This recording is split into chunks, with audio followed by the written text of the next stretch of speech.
রাষ্ট্রপতির আগমনের প্রতিবাদে শহীদ মিনারের সামনে বিক্ষোভ। হাসিনার ফাঁসি দাবি।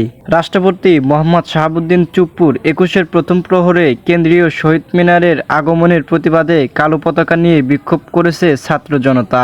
রাষ্ট্রপতি শহীদ মিনারে উপস্থিত হওয়ার পরপরই গো ব্যাক চুপ্পু স্লোগান দেন তারা। এছাড়া বিক্ষোভ থেকে রাষ্ট্রপতির পদত্যাগ, শেখ হাসিনার ফাঁসি ও আওয়ামী লীগ নিষিদ্ধের দাবি জানানো হয়েছে। বৃহস্পতিবার রাত ১১টায় ঢাকা বিশ্ববিদ্যালয়ের রাজু ভাস্কর্য থেকে ৮ দিন ধরে আওয়ামী লীগ নিষিদ্ধের দাবিতে গণ অবস্থানরত ছাত্র জনতা মিছিল নিয়ে কেন্দ্রীয় শহীদ মিনারের সামনে গিয়ে বিক্ষোভ দেখান।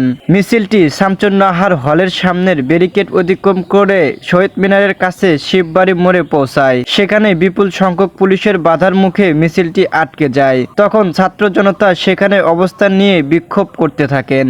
বিক্ষোভ থেকে শহীদ আবু সাইদ জিন্দাবাদ, জুলাই বিপ্লব জিন্দাবাদ, ডক্টর ইউনূসকে রাষ্ট্রপতি করো, বিপ্লবী সরকার গড়ো, অবৈধ রাষ্ট্রপতি চুপ্পুর পদত্যাগ চাই, রাষ্ট্রপতির ঠিকানা শহীদ মিনারে হবে না, খুনি হাসিনার ফাঁসি চাই, আওয়ামী লীগ নিষিদ্ধ করো স্লোগান দেওয়া হয়। বিক্ষোভে নেতৃত্ব দেন জাতীয় বিপ্লবী পরিষদের রাজনৈতিক প্রধান মোহাম্মদ আনিসুর রহমান, সদস্য সচিব হাসান মোহাম্মদ আরিফ, সহকারী সদস্য সচিব আব্দুল সালাম ও গালিব ইহসান।